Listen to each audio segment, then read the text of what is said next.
बिस्मिल्लाहिर्रहमानिर्रहीम। एडवोकेट मलिक इरफान आज आपके साथ एक नई वीडियो में हाजिर हूँ। आज की वीडियो में हम बात करेंगे होल सेल और रिटेलर, जो हमारे जैसे किराना स्टोर वाले हो गए या डिफरेंट जो स्मॉल शॉप्स हैं जो कि मैन्युफैक्चरर से सप्लाई लेते हैं और आगे फिर अपनी शॉप्स वगैरह चलाते हैं, तो उनका टैक्स रिटर्न कैसे फ़ाइल होगा और उनकी जो टैक्स डिडक्शन है जो कि ऑलरेडी हो चुकी है वो हमने कहाँ से लेनी है, तो इसमें हम डिटेल में डिस्कस करेंगे। आप अगर इस चैनल पर न्यू हैं काइंडली इसको सब्सक्राइब कर लें और इसको लाइक भी कर दें ताकि मुझे इससे हौसला अफजाई मिले। मज़ीद इस वीडियो में आगे बढ़ते हैं तो सबसे पहले आपने लॉगिन कर लेना है और मालूमात सेक्शन में जाना है। आप जैसे ही मालूमात सेक्शन में जाएंगे तो उसकी सारी डिटेल्स आ जाएगी। कोई गाड़ी वगैरह ली है तो वो आ जाएगी, और इसके अलावा जो आपको दिखाने वाली चीज़ है वो है उसका ये वाला जो टैक्स कटा है। ये टैक्स क्यों कटा है ये यहाँ पे लिखा हुआ आ रहा है, purchase by retailer under section 236H। ठीक है, ये टैक्स कटा है, ये रिटेलर से कटता है। रिटेलर जो है अंडर सेक्शन 236H के तहत इसका टैक्स काटा जाता है। तो ये यहाँ पे मेंशन हो जाता है। ये आगे चल के आपको मैं बताऊंगा कि किस तरीके से आपने रिटर्न में फिर आगे इसको डिक्लेयर करना है।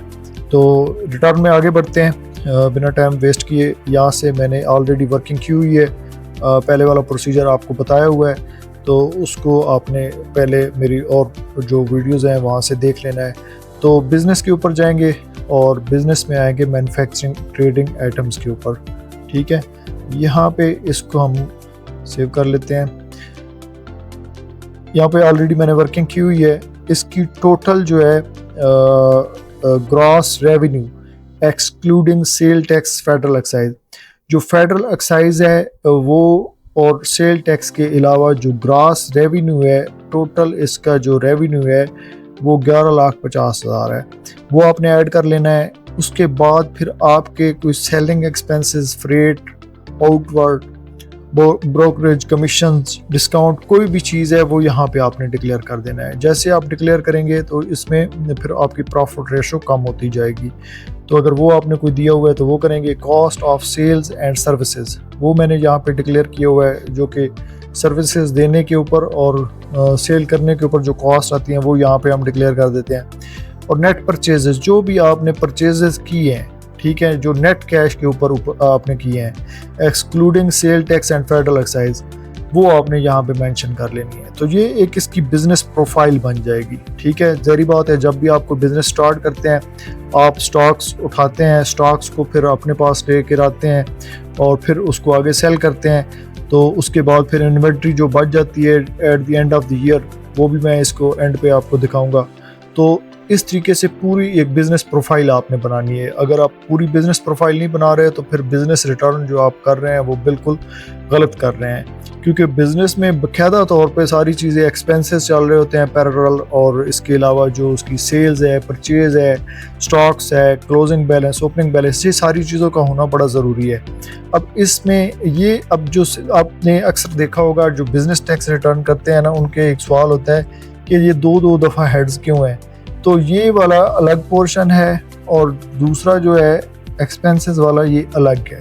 ठीक है, अब इन्होंने ऐसा क्यों किया है, जहाँ पे भी आप देखेंगे यहाँ पे आपको नज़र आएगा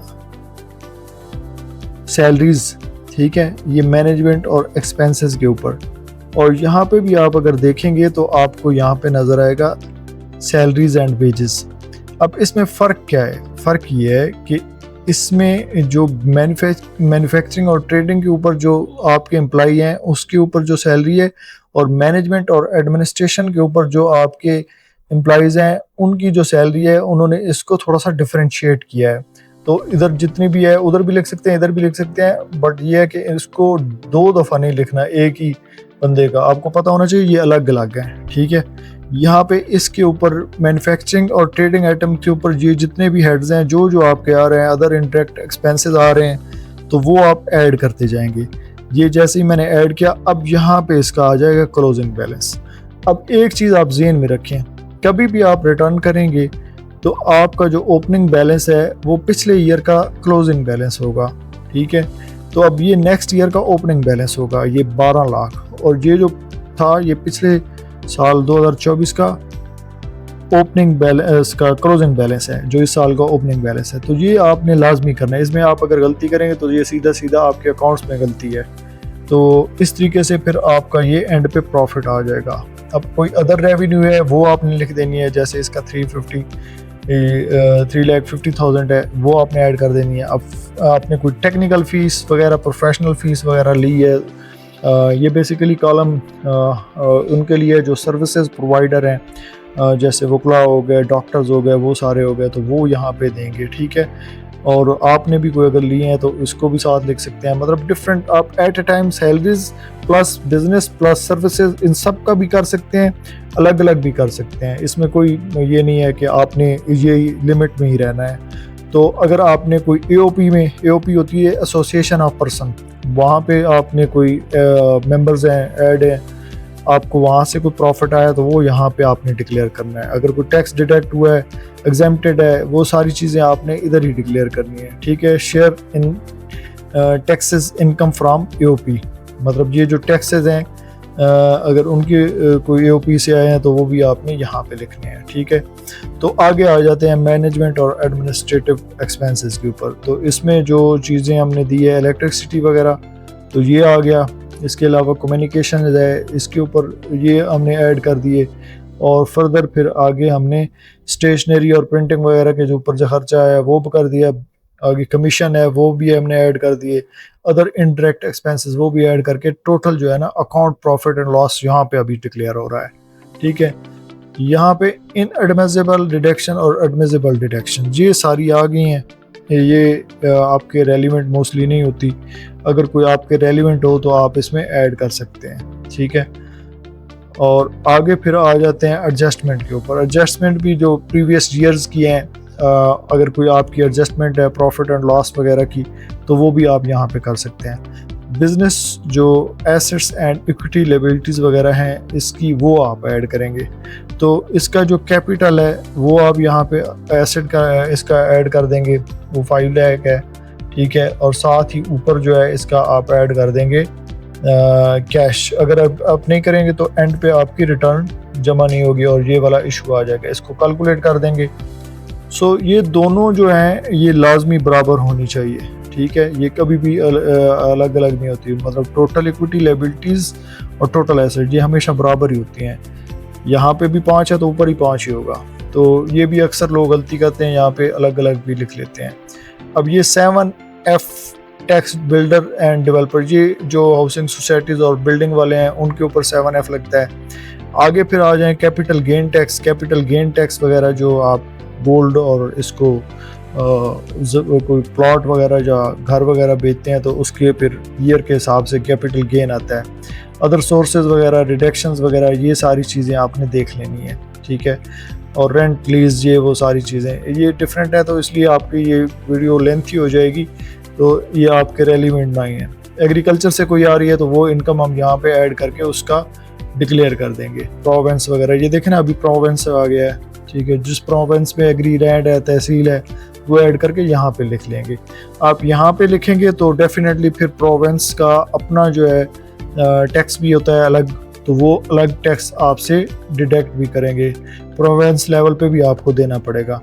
डिडक्टेबल अलाउंस, डिडक्टेबल अलाउंस वो हैं जो कि ज़कात, वर्कर वेलफेयर फंड्स और एजुकेशनल एक्सपेंसेस वगैरह हैं, उसमें से होते हैं। अगर आपका कोई बच्चा पढ़ रहा है, जैसे यहाँ पे 2 बच्चे पढ़ रहे हैं, यहाँ पे आप ऊपर फ़ी देंगे तो इन एडमिसिबल और एडमिसिबल खुद ही आ जाएगा, तो इसमें फिर आपको टैक्स में रिलीफ मिल जाता है।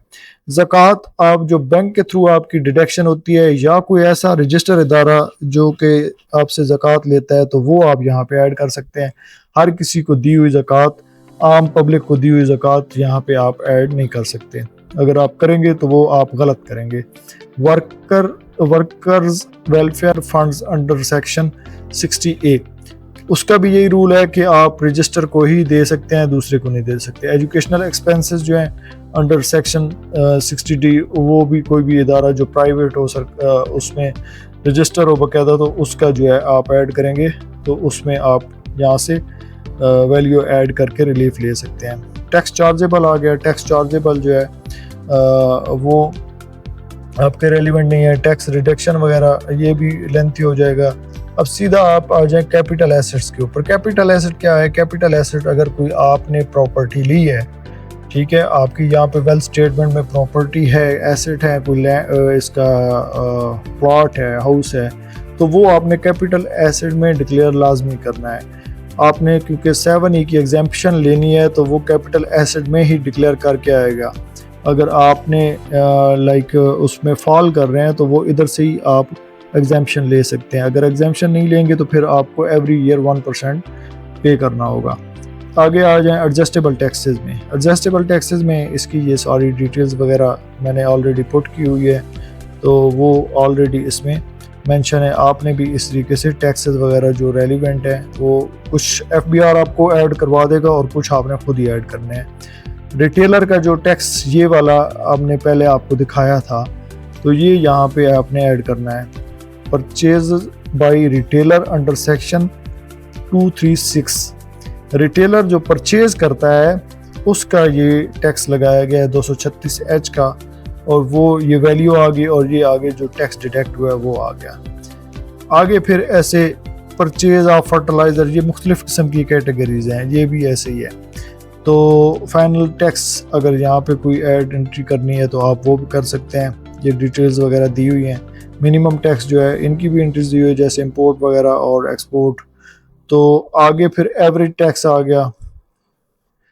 आगे फिर कंपटीशन के ऊपर आपने चले जाना है। वहाँ पे आप जाएंगे तो आपकी जो इनकम लॉसेस बिजनेस है वो यहाँ पे आ जाएगा, कि खुद ही कैलकुलेट होके आया, मैंने कुछ नहीं किया। टोटल इनकम जो है वो भी यहाँ पे आ जाएगी, और जो टैक्सेबल इनकम है वो इधर आ जाएगी। अब यहाँ पे आपका जो टैक्स चार्ज हुआ है वो आ जाएगा। अब जो विद होल्डिंग इनकम टैक्स है वो यहाँ पे आएगा, और रिफंड अगर तो आपका विद होल्डिंग कम होगा तो फिर आपको एडमिटेड इनकम टैक्स यहाँ पे देना होगा, वो फिर यहाँ पे आएगा ऊपर इस खाने में। अगर आपने का रिफंड बनेगा तो वो इस खाने में आएगा। तो इस तरीके से फिर आपकी टैक्स हो जाएगी।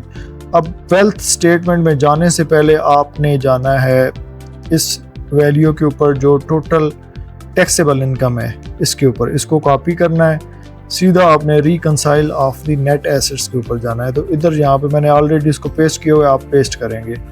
उसके बाद फिर फर्दर जो आपने एक्सपेंसेस किए हैं और इसके अलावा कोई एसेट्स आपने बेचा है, कोई ख़रीदा है, उसको आप डिक्लेयर करेंगे। अगर किसी एसेट्स की वैल्यू कम हो गई है वो भी आप डिक्लेयर करेंगे। अभी FBR ने एक फॉर्म दिया था, उसके बाद फिर उन्होंने उसको वापस ले लिया क्योंकि उसके ऊपर काफ़ी क्रिटिसिज्म हुआ है। तो कोई चीज़ की वैल्यू बढ़ेगी, ज़्यादा होगी, कम होगी, उसके मुताबिक आपने उसको करना है।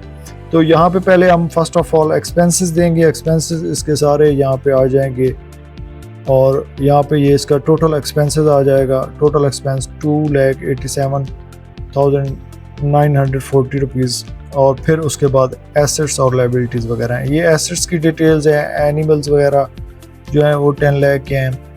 पर्सनल पोजेशंस वगैरह जो हैं वो भी 1 लाख की हैं। इसके अलावा ये कैश जो है वो भी है, और ये सारी डिटेल्स आपने अपने हिसाब से ऐड करनी है। तो ये टोटल करंट ईयर के एसेट्स आ जाएंगे। अब आपने रिकंसाइल करना है। अब रिकंसाइल आप करेंगे तो फिर अगर इसमें कोई डिफरेंस आता है तो उसमें आपने करना है। अगर लेट्स सपोज आपका बढ़ रहा है यहाँ पे रिकंसाइल अमाउंट कैश की शक्ल में, तो आप कैश में ऐड करेंगे। अगर कोई चीज़ आपने ख़रीदी है यहाँ से जो बढ़ रहा है अमाउंट, तो उसको आप एसेट्स में डिक्लेयर करेंगे। अगर एक्सपेंसेस हैं तो फिर एक्सपेंसेस यहाँ पे डिक्लेयर करेंगे, और यहाँ पे अनरिकंसाइल अमाउंट जो है वो हमेशा 0 होनी चाहिए, तब जाके ये सबमिट होती है। अगर एसेट कोई transfer, sold, gifted, donated during the year है वो यहाँ पे देंगे। उसका इफेक्ट ये होगा कि वो फिर यहाँ से निकल जाएगा और जो एसेट्स हैं उनमें कमी आ जाएगी। तो इस तरीके से आप अपनी रिटर्न को कम्प्लीटली ऐसा आप लेके जाएंगे, ताकि ये है कि आपकी रिटर्न अकॉर्डिंगली हो, और आपकी रिटर्न जो है वो आप जिस कैटेगरी में फॉल कर रहे हैं उसके मुताबिक हो। अगर आप किसी डिफरेंट कैटेगरी के हिसाब से उसको कर रहे हैं तो उस रिटर्न के ऊपर ऑब्जेक्शन आएगा, और रिटर्न आज नहीं तो कल जिस तरीके से एफबीआर अपग्रेड होता जा रहा है वो खुद डिटेक्ट ऑटो डिटेक्ट कर लेगा कि कौन सी return as per law as per requirement हुई है और कौन सी नहीं हुई। तो इस तरीके से आप चलें कि आपकी रिटर्न की जो रिक्वायरमेंट्स हैं, जो ट्रांजैक्शन हुई हैं, बैंक के साथ कंपाइल करें, एफबीआर के साथ करें, और फिर उसके बाद एट द एंड एक पूरी पिक्चर बना के एफबीआर को पेश करें, तब आपकी रिटर्न ठीक होगी। अदरवाइज़ आपकी रिटर्न में अगर गलतियां होंगी तो आज नहीं तो कल ये एफबीआर जिस तरीके से सिस्टम को अब ऑटोमेटेड कर रहा है तो आपको इन फ्यूचर फिर प्रॉब्लम्स होंगे, क्योंकि रिटर्न्स में बहुत लोग गलतियां करते हैं और बड़ी बड़ी गलतियां करते हैं, उनको पता नहीं होता। वो समझ रहे होते हैं कि ये सिर्फ फॉर्म फिल हो रहा है, तो फॉर्म फिल नहीं हो रहा, ये पूरी एक स्टोरी बना रहा है, पूरी हर ट्रांजैक्शन की एक हिस्ट्री है, जो कि आपको फिर बाद में मुश्किलात का भी सामना करना पड़ सकता है। मज़ीद इसमें जब आप ये सारी चीज़ें कर लेंगे तो उसके बाद आप इसको सेव करेंगे, सबमिट करेंगे, आपके सामने ये कोड आ जाएगा, आप कोड एंटर करेंगे तो ये सबमिट हो जाएगी, जैसे ये अभी सबमिट हो गई है। Task submitted successfully, it will be available in completed tabs. ठीक है, तो ये यहाँ पे आ जाएगा थोड़ी देर में, ये आ गया है। तो इस तरीके से आपने इसको डाउनलोड और प्रिंट करके अपने पास रख लेना है। होप सो आपको ये वीडियो पसंद आई होगी। अगर आपको वीडियो पसंद आए अपनी राय का ज़रूर इजहार करें, आप मुझे फीडबैक ज़रूर दिया करें, इससे मुझे पता चलता है कि मुझे कंटेंट किस लेवल पे क्या चेंजेस करनी चाहिए और किस तरीके से बनाना चाहिए।